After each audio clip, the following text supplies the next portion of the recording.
Hi and welcome to another narration presented by yours truly, Cryptids Roost.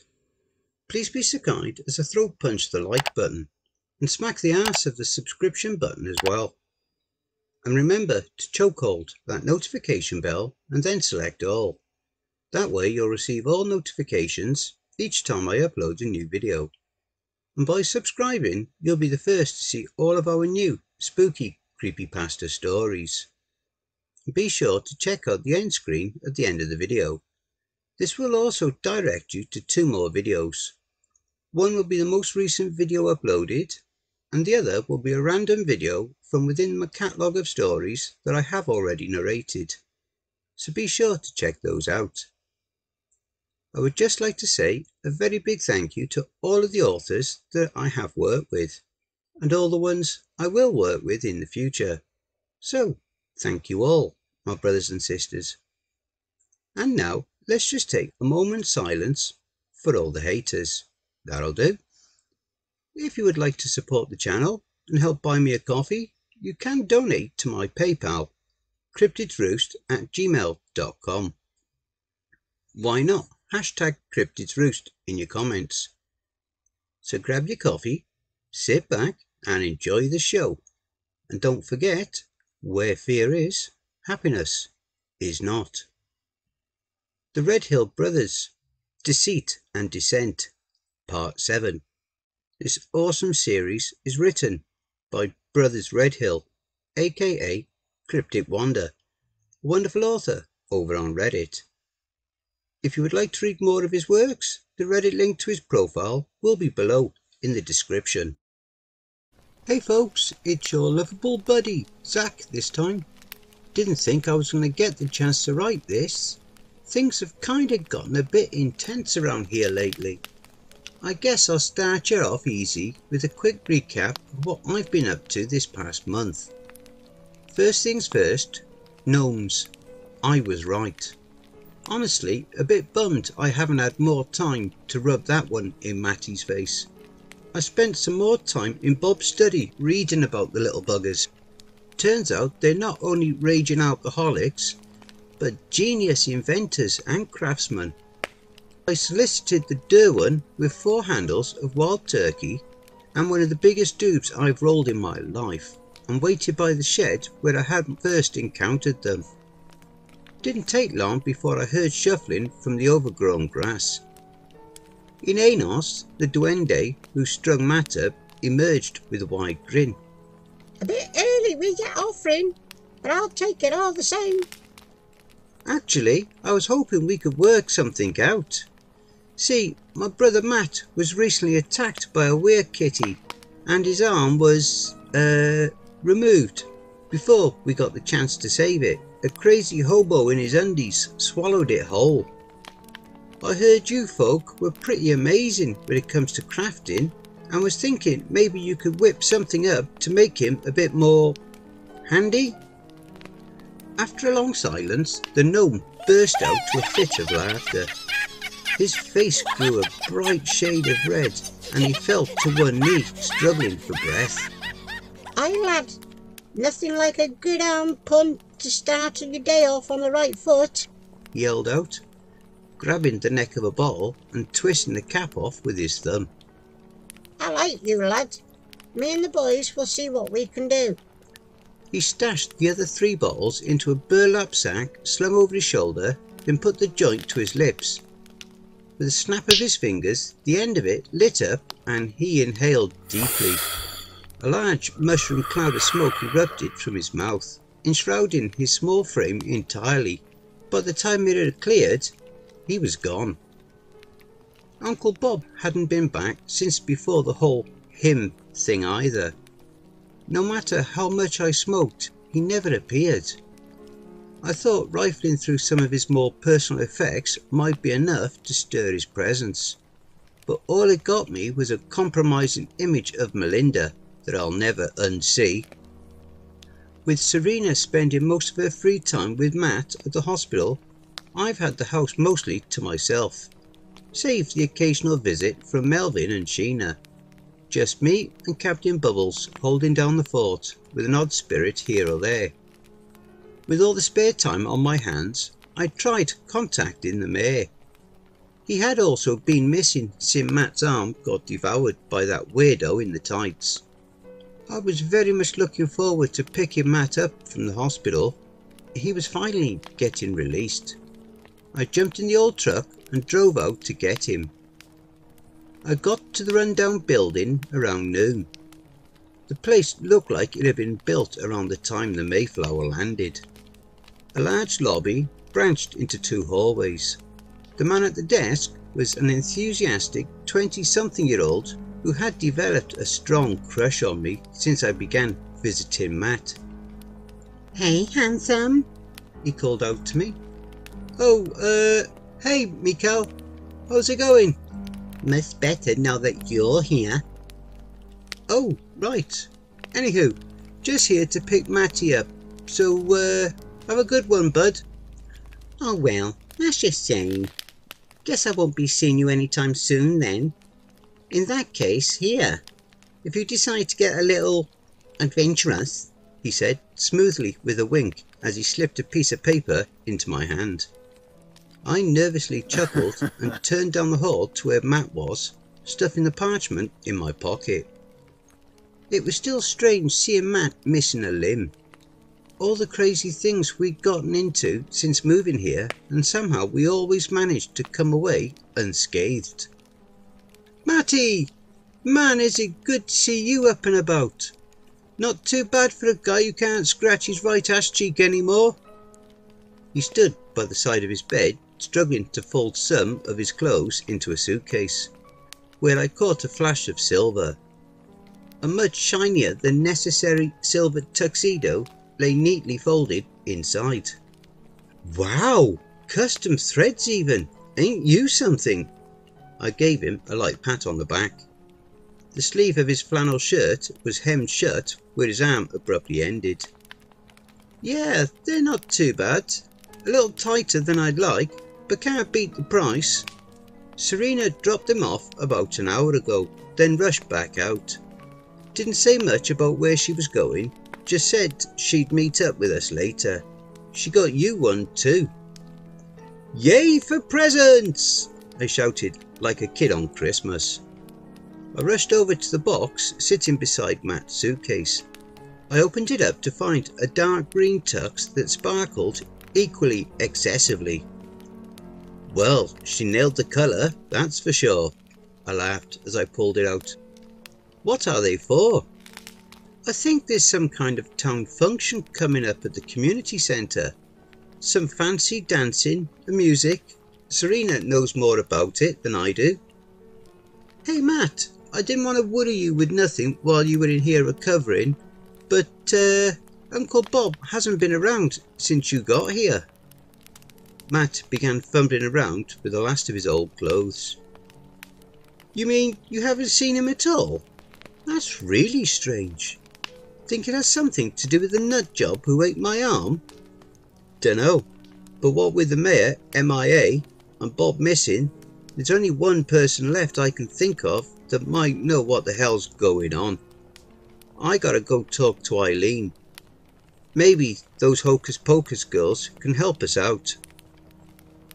Matt nodded in agreement. We made our way down to the old truck and I went up the hill to Grandma's. You sure you don't want me to come? Matt asked. Nah, I got this. I have my way with them anyway, I said, shooting him a wink. You just stay here and hold down the fort. Listen to the radio, have a messed up dream, whatever it is you do to figure shit out. I'll call you if I have any trouble. Okay, well, I'll smoke a bowl and see if I can't find Bob. Be careful, Zach. Things are starting to feel kinda drastic lately. I placed a joint between my lips and with a nod, I was off. I had to park a bit further than usual. Almost seemed like the trees and the brush had grown thicker despite it being late October. I made my trek towards the water until I entered into the Coven's clearing. Eileen! I called out. It's me, Zach. I have a question for you. I was hoping you could help me out. From the edge of the clearing, Eileen emerged, fully cloaked in a white robe. Of course, my boy. What can I do for you? It's so good to see you again. Soft chanting could be heard from beyond the trees as she approached. Well, here's the thing. Some crazy hobo showed up and swallowed Matty's arm like a messed up anaconda and lit up like a firework before vanishing. Now I think he's done something to Uncle Bob. It's been weeks since we've seen him. We're starting to get worried. Oh, my dear boy, you have every right to be worried. Bob's been here, with us. I perked up hearing this. What do you mean he's been here? How was he able to leave the property? The chanting began to grow louder. Several figures could be seen standing just beyond the tree line. With this? Eileen produced a small lavender sphere. Inside the sphere was a rapid swirl of silvery light. My sisters and I simply put Bob in the phylactery and brought him here. For safekeeping, of course. Safekeeping? I muttered. Come on, Eileen, what's your play here? I went to take a step forward, but my legs were stuck in place. The chanting was loud now. All around the clearing, Eileen's coven stood repeating their strange incantation over and over. What the hell? I can't move. Maybe I should have just called. You see, dear, I hate to have it end this way. I'll tell you a little story. Maybe it will make it easier to accept your fate. It started many, many years ago, before this land had a name. There was a great and powerful evil that roamed free, unopposed. It sought only one thing, to invite the darkness into this world, to shut out the light once and for all. There were two clans at that time, the Red Suns that were native to this region, and the Hillards who had migrated from the New World. Both families had spent generations trying to fight back this dark force. After many years of barely surviving their encounters with the one you referred to as a crazy hobo, they figured out a way to seal off his powers.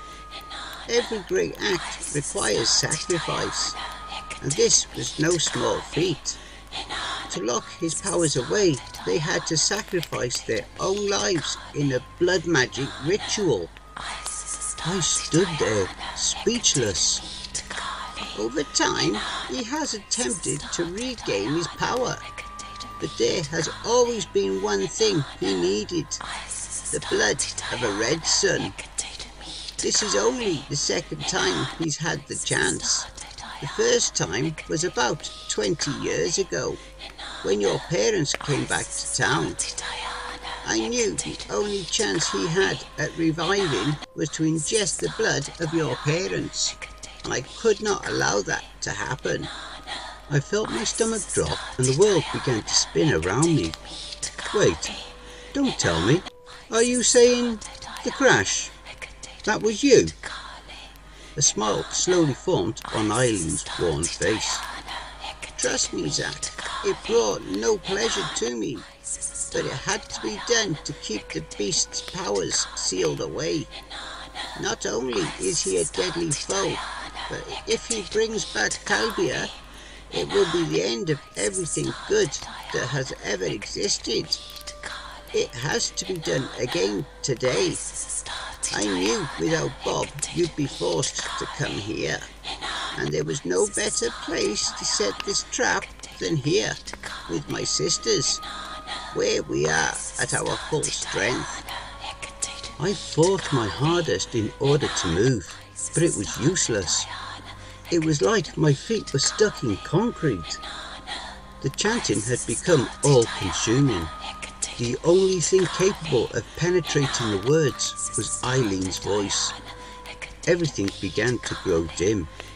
Just as my vision was about to go, I saw something shoot overhead from behind me and fly off into the distance. My sight began to return and the chanting began to fade. Another shadow was flung overhead.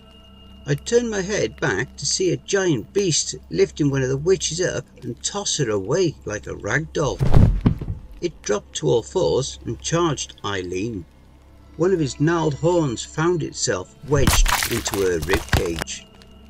As the creature lifted its head, Eileen went with it, and the beast began to shake and thrash about. Eileen's last words were drowned out by the blood gurgling out of her mouth.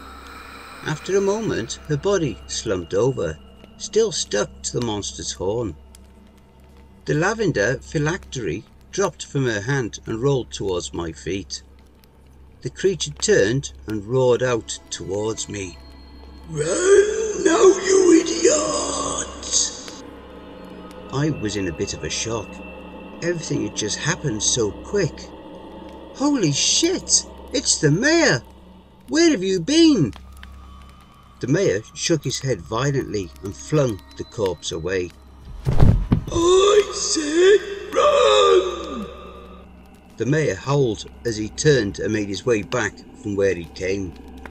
"But why? Pretty sure the problems have been dealt with."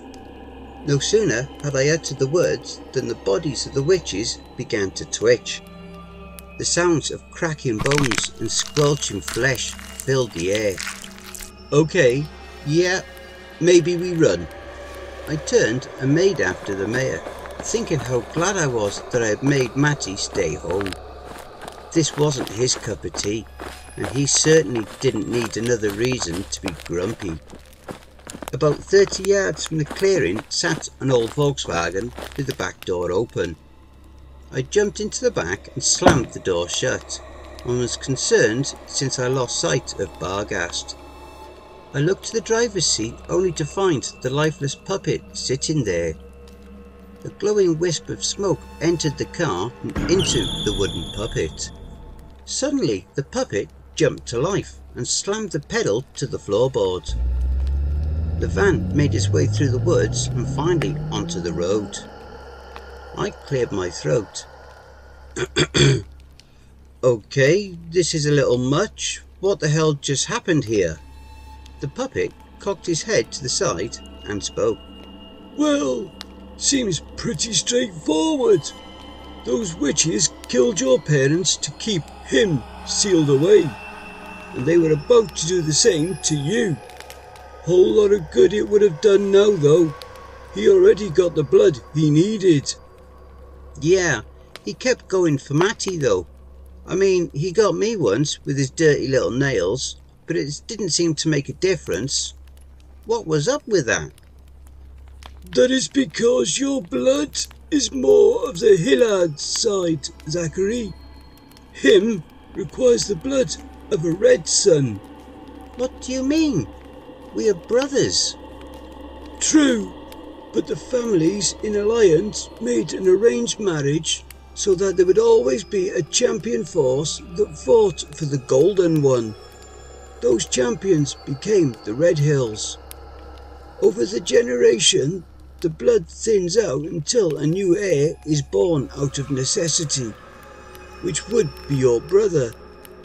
This is the best chance that evil in these mountains have to take back control."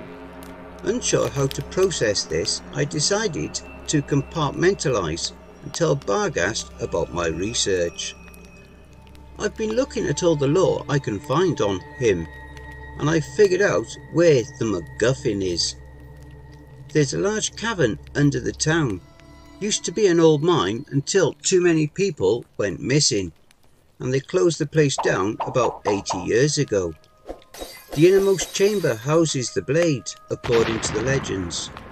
It's the only weapon on earth that can hurt that sick son of a bitch." "Ah yes, the Star Saber, said to have fallen from the heavens themselves many years ago, but was lost to the ages. I know where this mine is, but you will have to find your own way.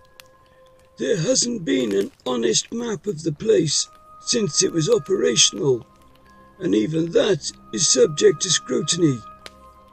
Best be on your guard, boy. Noted. Hey Mayor, have you seen Serena lately? Of course I have. She does work for me after all. She's waiting for you at the town hall. I suspect your brother won't be joining us. No, the guy needs a break. Plus, he's better at finding information from a premonition point of view. Something will find him when it wants to. I just hope he's up to dealing with it. The rest of the ride was pretty quiet, and I was still reeling from the news of our parents.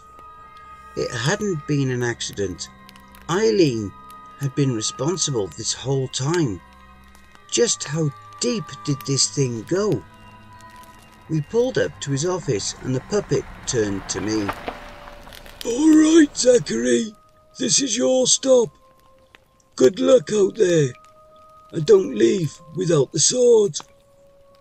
Oh, right, the sword, I muttered as we stepped onto the sidewalk. Serena ran over and wrapped her arms around me. I'm so glad you made it. I was so worried when we found out you were gone to the witches. I'm fine. Luckily the mayor was there to break the spell. But for right now, we gotta get going to the mines. You know the way? I said, jumping in the passenger side of her car. Kind of, she said, jumping in. It's something of a legend all the kids tell. I know it's on the north side of the mountain, but it'll take a bit to find. What do the kids say about this place? It's said to be full of the miners who lost their lives. One of my friends, Samantha, swore up and down she went there to drink one time and saw a skeleton. Well, looks like we've got a bone to pick with them, I said, slipping on a pair of sunglasses. Serena giggled and we were on our way. The drive was a good distance as it was on the other side of the Avon mountain. I filled it in on what's been going on, and try as I might, the damn placatory would not open. I guess Uncle Bob would have to wait as well. I gotta say, I'm glad Serena was on board, as I realised in my haste I didn't think to bring a weapon. Oh well, I'd have one soon enough. After about 20 minutes, she pulled off to a rough-looking road. It was obvious it hadn't been used in years, as what remained of a fence along the sides were overgrown and rotting. The vegetation didn't clear up any as we made our way in, and we ended up having to stop when a thick growth of saplings blocked off what could be barely considered an entrance up ahead. We got out and Serena made sure to load a spare clip up to the max. Hate to say it, but that's not going to be able to help us this time. She looked up in confusion and I filled in the blanks for her. It could cause the tunnel to collapse. I didn't even think of that. We can't just go in empty-handed though. I looked around and walked over to a fallen tree. After ripping off a sturdy sized branch, I tested the weight. Guess this will have to do. You ready? She gave a nod and off we went. The entrance was tight, and though I'd never admit it to Matt, tight squeezes just happens to be one of my fears. I managed to put up a good front for Serena, and soon enough the tunnel opened up to a large enough shaft that I could walk normally. Small miracles. We continued on as the grade began to decline. As the passage darkened, we both turned on our flashlights, and soon what was clearly a classic design of a basic mine began to turn to hard stone. As we made our way through, cobwebs, both old and new, were everywhere. Lumped up creatures of all sizes made their graves in the silk, and having played video games a good chunk of my life, I was half tempted to rummage through them. I didn't, and wouldn't of course. The spiders were my other fear. The walls and ceiling were rapidly getting wider, and soon we couldn't even see them anymore. The stone path ahead of us was basically a 6-foot balance beam that dropped off to either side, and we couldn't see the bottom. The path would zig wildly this way and then zag the other, with no real order to it. Was this natural? I could only guess what Serena was thinking, as neither one of us could find it in ourselves to disturb the deafening quiet of the landscape before us. A walk through a tomb would be more lively than this place. Eventually the path began to widen again, and the walls closed back in. They continued to squeeze until I realised I was stuck. I began breathing heavily. I could feel my chest being crushed. I couldn't breathe. "Serena! Help! I can't move!" She was still behind me and took hold of my arm. Try as she might, she wasn't getting me back out. "Oh my God! I'm gonna die! I don't want to die like this!" "Calm down, Zach. You're not gonna die. Just breathe in, nice and slow, and pull yourself back out, okay?" I tried to concentrate on her words, but it was hard. My vision was beginning to swim as I gasped for air, and I couldn't stop myself from shaking. Her attempts at comforting me were falling on deaf ears, but I was frantically looking around for anything that could help. I saw something even worse. Up above me, the thin ceiling began to move and grow black. I had to take a good look. I had to take a good, hard look at exactly what I was seeing, and I made out a bunch of spindly legs. Multiple sets of eyes shined back at me, and I let out a true scream of fear. Spiders were making their way towards us. Big spiders, the kind that could easily take a dog or a small child. Maybe I knew going back was impossible. Maybe I thought if I flapped my arms hard enough I could fly. I don't really know how it happened, but somehow I found the strength to pop myself out to the other side. I remembered Serena was still behind me, and I grabbed her and pulled her over with me. The other side wasn't very comforting, however, as it led to a dead end. Behind us an army of giant spiders made their way through, quickly taking up any ground we had left. I swung the branch, and though I succeeded in smashing a couple, I was doing very little to drive them back. They hissed like steam pipes, and their long dagger-like fangs dripped something awful. I was about to give up hope when I felt something touch my shoulder. I wheeled around, almost nailing Serena in the head. "Zach, your medallion!" she yelled, pointing to a picturesque cave-like drawing. It was a reverse hill with the sun falling into a valley, just like my medal. I threw my branch into the growing horde. A few screeches sounded off, and it quickly disappeared from view. Serena saw no other choice and began to fire her gun. I ripped the medallion out of my pocket and slammed it into the indentation. There was a rumble and stones began to fall. A door opened up in the granite ahead of us, and we ran inside. Behind us, stones shook violently and clacked as they fell, cutting the room off from where we were.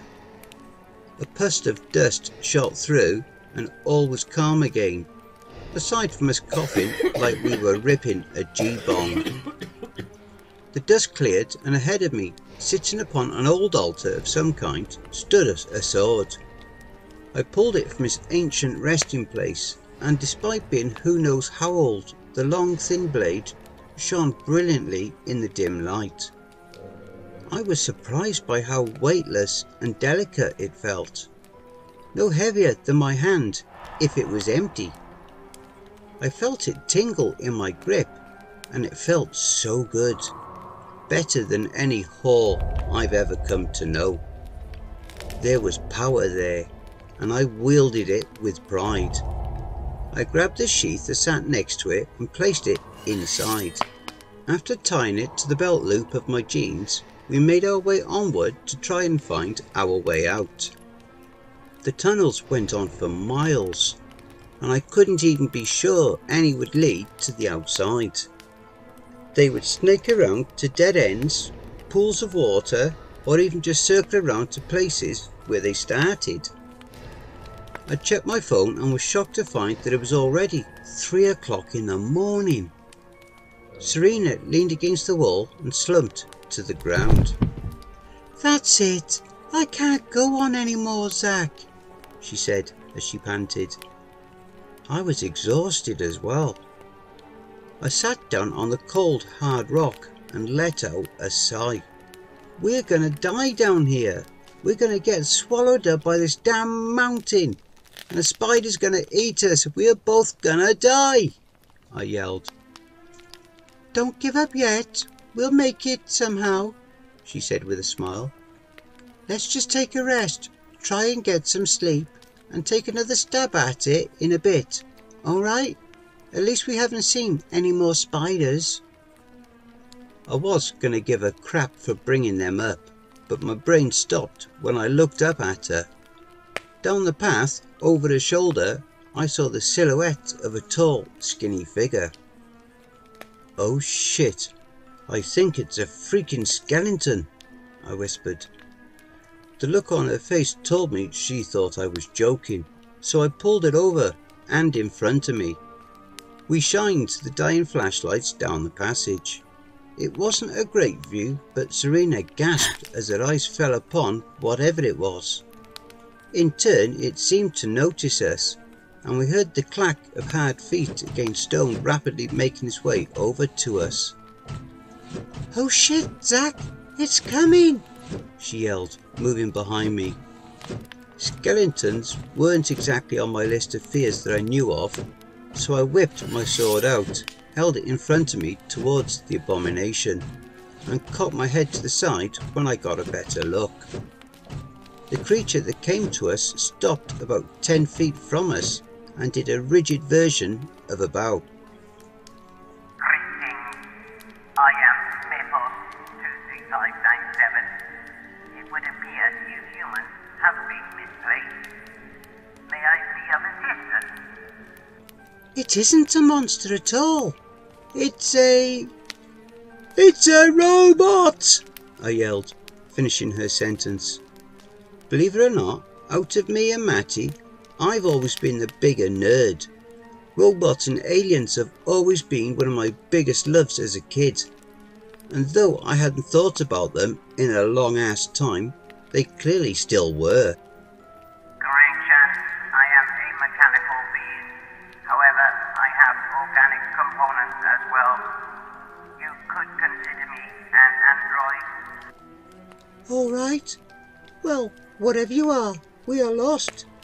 Do you know a way out of here?" asked Serena. "Of course. Follow me." We walked on for a while, going ways I could have sworn we went a dozen times.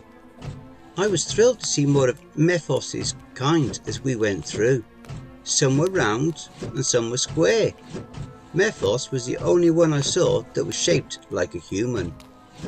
I'd have to come back here someday and study them. They didn't appear to have a spider problem on this side of the mountain, and my guess was they were their own exterminators. "How did you guys get down here?" Serena asked. "We have been here for a millennia, and also no time at all. We are between space and time, and nowhere at all." Well, that doesn't tell me much. So, if you're part alive, do you guys have to eat? I asked. "Once every 2 weeks, we ingest paste made from the fungus that grows here." How do you guys make more of you? Do you have a robot penis? "Zach!" Serena yelled, smacking me in the shoulder. "We do not possess biological reproductive organs. We reproduce by a series of cellular fusion, almost equivalent to cloning. Would you stop asking him stupid questions? We don't want to make an enemy out of these people, she said. It is fine, female. There are no stupid questions. Knowledge is a horizon to strive for. The hours went by, and I started to think we would never get out of here. I was exhausted, and Serena looked like she was about ready to fall over. Up ahead, lights were shining through. We got excited and ran ahead of Mephos, only to find a strange city of sorts. "What? It's not the end!" I yelled, dropping to my knees. Correct. This is Primus, the home of the Mephos. "Game over, man! Game over!" I yelled, wanting to cry. We still have another 20 miles to the exit. However, it appears you two are exhausted. I would recommend resting before heading on. "Yeah, we can't go on anymore, Mephos," said Serena. Come with me. There is a building that should suit your needs. We will get you some fungus paste to ingest as well, it said, and continued onward. We reached a small building a few moments later, and it was the size of a one-bedroom apartment. They didn't have pillows or blankets, but oddly enough it was warm and cosy. The fungus paste was amazing.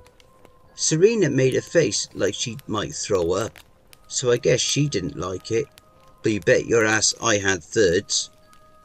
Sleep came and went, and the only way I could tell it was the next day was from looking at my phone.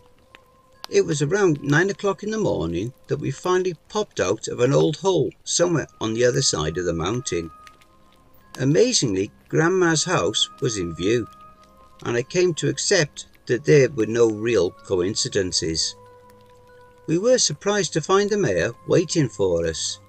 He wanted to see how we made out, after not hearing from us for almost 2 days. Matty was nowhere to be seen. Poor guy must have been worried half to death, and on the holiday, no doubt. We got to work though, and decided to throw him a big surprise for when he got back, as this and no other special time of the year are hard on him. They're hard on me as well, but I think he feels responsible somehow. Wait until I tell him what really happened. About it for now. Dead parents, secret genealogy, and badass Darsaber. Until next time folks, and thanks for caring. Don't forget, if you enjoyed that story, be sure to pop over to the author's Reddit profile and drop them a line, or even give them a glowing review. I'm sure they really would appreciate it. The link to their Reddit profile will be below in the description. Please be so kind as to throat punch the like button and smack the ass of the subscription button as well.